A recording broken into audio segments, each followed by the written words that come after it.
हाँ जी, सत श्री अकाल। की हाल चाल है? हाँ जी, कुछ सवालों के जवाब देवांगे आप वीडियो जोड़े अपने भाइयों ने पूछे यूट्यूब पर। सो सब तो पहले तो जी बहुत वधिया दिन, अज पूरी धुप निकली हुई है। समर वैसे समर ऐतकी साढ़े लेट है, गर्मी थोड़ी जी जो मतलब जिमें अज का दिन है, यहो जहा पिछले साल एक महीना पहला शुरू हो गया सी, मतलब एक महीना कह लो लेट आई है गर्मी। गर्मी वैसे ज़्यादा नहीं पैंदी जी इत्थे, टैंपरेचर तो 32-33, पिछले साल 33 गया सी हाईएस्ट, वैसे रहिंदा 28-30 के करीब। पर इत्थे एक्चुअली डिफरेंट गर्मी है, इंडिया वर्गी गर्मी है। जिवें इंडिया ड्राई हीट होंदी आ, और टैंपरेचर 45, 50, 55 भी चला जाता कई थावां ते। पर इत्थे जिवें ह्यूमिडिटी ज़्यादा होंदी है, मतलब हवा हमेशा ठंडी चलती है भावें गर्मी च भी, पर धुप ज़्यादा तेज़ होंदी है, मतलब धुप बहुत ज़्यादा करड़ी होंदी है, भी स्किन बर्न हो जाता ईजीली। सो वो जी कोई प्रोटैक्शन लैके असीं हमेशा गर्मी च बाहर निकलते हैं। सनस्क्रीम आउंदियां जी इत्थे, वो ला के असीं आईदा बाहर। सो लुक अगां हीट च है जी, इहदा पैच रैड होया होया। सो कल नूं इहदी भी होगी। अज वधिया, अज अपनी 21 गाइयां सीगियां। सो बहुत वधिया अपनी चल रही है ये भी। सो एक अपने बाई ने पूछा सीगा कि साडी टॉप प्रोड्यूसर गां दिखाओ। सो उन्हें तुहानूं दिखाने जी टॉप साडी गां फ्रीजन गां है जी, तो जी सब तो ज़्यादा दुध दे रही है। 4 नंबर गां, हुण आपां नूं लभनी पैनी, वो कित्थे है। हुण इत्थे गाइयां फिरदियां, चलो देखते हैं लभ जानियां। वो कल 4 नंबर की कल ये भी हुई है, कल वो हीट सी। और देखो अज वो सामने बुलिंग करी जांदियां गाइयां।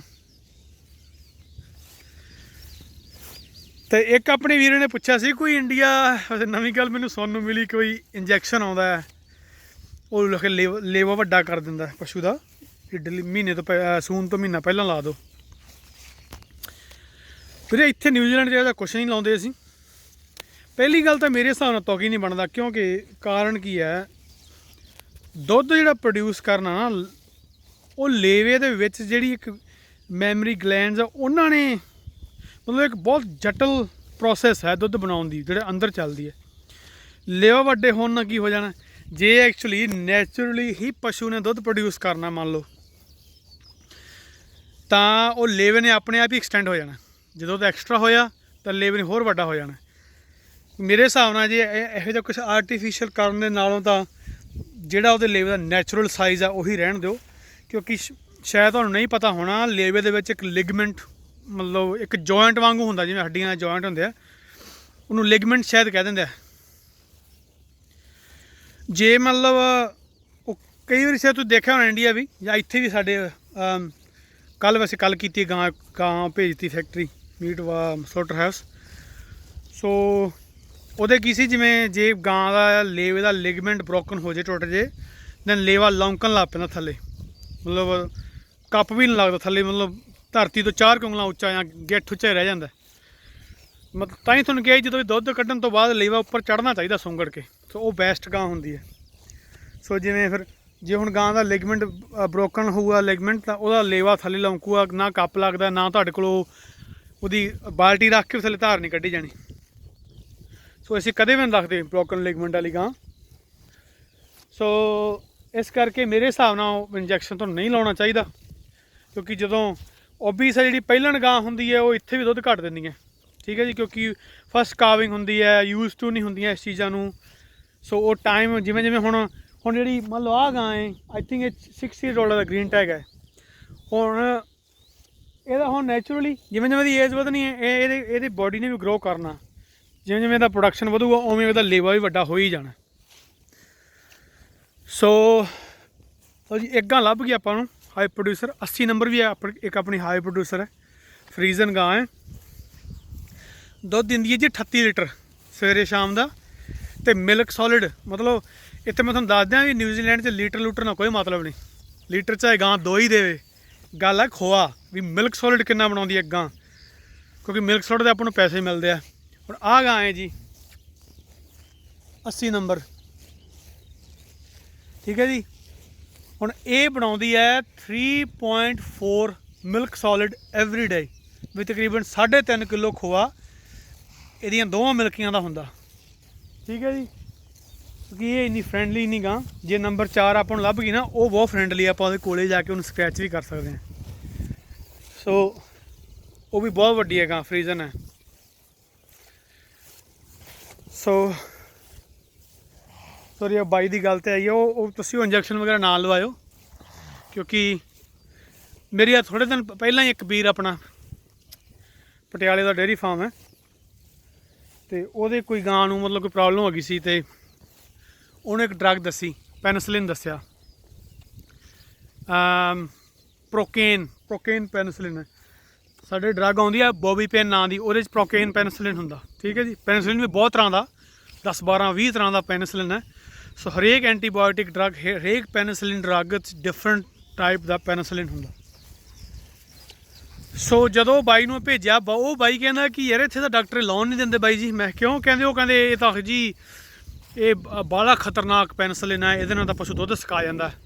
ਕਾਰਨ ਕਿਉਂ ਕਹਿੰਦੇ ਆ, ਜਦੋਂ ਮੈਨੂੰ ਬਾਅਦ 'ਚ ਪਤਾ ਲੱਗਿਆ ਕਿ ਜਿਹੜਾ ਪ੍ਰੋਕੇਨ ਪੈਨਸਲਿਨ ਹੈ ਉਹ ਇੰਡੀਆ ਦੇ ਵਿੱਚ ਸ਼ੀਸ਼ੀ ਆਈ ਥਿੰਕ 30 ਕਿ 40 ਰੁਪਈਆਂ ਦੀ ਪੂਰੀ ਇੱਕ ਬੋਟਲ ਆਉਂਦੀ ਹੈ।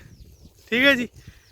ਫਿਰ ਅਸੀਂ ਲਾਇਆ ਹਿਸਾਬ, ਮੈਂ ਕਿਹਾ ਵੀ ਇਹ ਸਸਤੀ ਹੈ, ਅਤੇ ਹੁਣ ਓਬੀਅਸ ਵੀ ਇੰਡੀਆ 'ਚ ਇਹ ਚੀਜ਼ ਬਹੁਤ ਚੱਲਦੀ ਹੈ। ਜਿਹੜੇ ਪ੍ਰਾਈਵੇਟ ਕੰਪਨੀਜ਼ ਆਉਂਦੀਆਂ ਡਾਕਟਰਾਂ ਕੋਲੇ, ਸਾਡੀ ਦਵਾਈ ਜੀ ਪ੍ਰਸਕ੍ਰਾਈਬ ਕਰੋ, ਅਸੀਂ ਤੁਹਾਨੂੰ ਕਮਿਸ਼ਨ ਦੇਵਾਂਗੇ। ਉਹ ਕਹਿੰਦਾ ਬਾਈ ਇਸ ਤਾਂ ਬੜੇ ਮਹਿੰਗੇ ਟੀਕੇ ਲਿਆ ਕੇ ਥੱਕ ਗਏ, ਇੰਨਾ ਅਸੀਂ ਮਹਿੰਗੇ ਤੋਂ ਮਹਿੰਗਾ ਟੀਕਾ ਲਾਉਂਦੇ ਸੀ ਲਿਆ ਕੇ, ਸਾਨੂੰ ਡਾਕਟਰ ਡਰਾਉਂਦਾ ਸੀਗਾ ਵੀ ਪ੍ਰੋਕੇਨ ਤਾਂ ਲਾਉਣਾ ਨਹੀਂ ਚਾਹੀਦਾ, ਇਹ ਐਂ ਹੋ ਜਾਂਦਾ। ਮੈਂ ਬਾਈ ਨੂੰ ਮੈਂ ਕਿਹਾ ਚੁੱਪ ਕਰਕੇ ਲਾ ਦੇ, ਤੇਰੀ ਗਾਂ ਠੀਕ ਹੋ ਜੂਗੀ।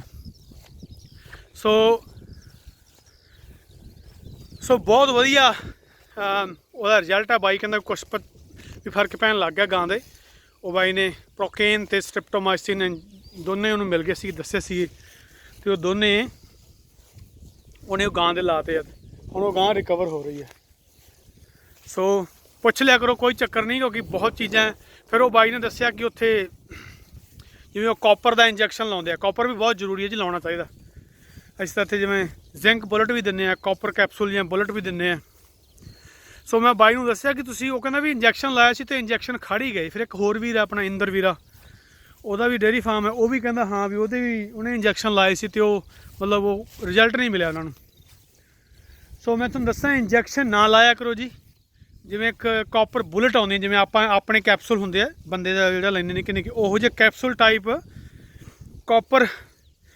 ਕਾਪਰ ਬੁਲਟ ਕਹਿੰਦੇ ਆ, ਉਹ ਦਿਆ ਕਰੋ ਜੀ। ਉਹਦੀ ਗਨ ਹੁੰਦੀ ਹੈ, ਗਨ ਤੁਹਾਨੂੰ ਮਿਲ ਜਾਣੀ ਆ, ਸ਼ਾਪ ਤੋਂ ਬਾਏ ਕਰ ਲਿਓ। ਮਤਲਬ ਉਹ ਗਨ ਦੇ ਵਿੱਚ ਜਿਵੇਂ ਆਪਾਂ ਬੰਦੂਕ ਲੋਡ ਕਰਦੇ ਹਾਂ, ਮਤਲਬ ਉਵੇਂ ਉਹ ਕੈਪਸੂਲ ਉਹਦੇ ਫਰੰਟ 'ਤੇ ਪੈ ਜਾਣਾ, ਅਤੇ ਫਿਰ ਉਹਦੇ ਮੂੰਹ ਚੱਕ ਕੇ ਵਿੱਚ ਪਾ ਕੇ, ਅਤੇ ਇੱਦਾਂ ਟ੍ਰਿਗਰ ਜਿਹਾ ਹੁੰਦਾ, ਉਹ ਨੱਪ ਤੋਂ ਉਹਨੇ ਅੰਦਰ ਧੱਕ ਦੇਣਾ।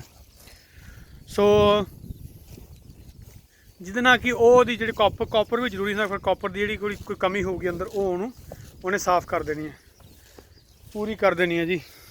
ਆਪਾਂ ਨੂੰ 4 ਨੰਬਰ ਗਾਂ ਨਹੀਂ ਲੱਭੀ, ਪਤਾ ਨਹੀਂ ਕਿੱਥੇ ਉਹ। ਵੈਸੇ ਜੀ ਕੋਈ ਚੱਕਰ ਨਹੀਂ, ਸਾਰੀਆਂ ਗਾਈਆਂ ਇਹਨਾਂ 'ਚੋਂ ਕੋਈ ਵੀ, ਇਹ ਸਾਰੀਆਂ ਆਪਣਾ ਇਸ ਟਾਈਮ ਐਵਰੇਜ ਹੈਗਾ 2.4 ਸੋਲਿਡ। ਸੋ ਇਹ ਸਾਰੀਆਂ ਦਾ ਦੁੱਧ ਤਕਰੀਬਨ 28 ਲੀਟਰ ਤੋਂ ਉੱਤੇ ਹੈ ਜੀ। 28 ਤੋਂ 35 ਦੇ ਵਿੱਚ ਦੁੱਧ ਦੇ ਰਹੀਆਂ ਇਹ। ਆ ਵੀ ਸਾਡੀ ਹਾਈ ਪ੍ਰੋਡਿਊਸਰ ਹੈ 676 ਔਰੇਂਜ ਟੈਗ, ਇਹ ਵੀ ਤਕਰੀਬਨ 3.1 ਸੋਲਿਡ ਕਰੀ ਜਾਂਦੀ ਹੈ। ਸੋ ਵੀ 3 ਕਿਲੋ 100 ਗ੍ਰਾਮ ਖੋਆ। ਸੋ ਇਹਦੀ ਹਜੇ ਇਹ ਵੀ ਨਹੀਂ ਹੋਈ। ਸੋ ਇਹ ਇਸ ਤਰ੍ਹਾਂ ਹੈ ਜੀ।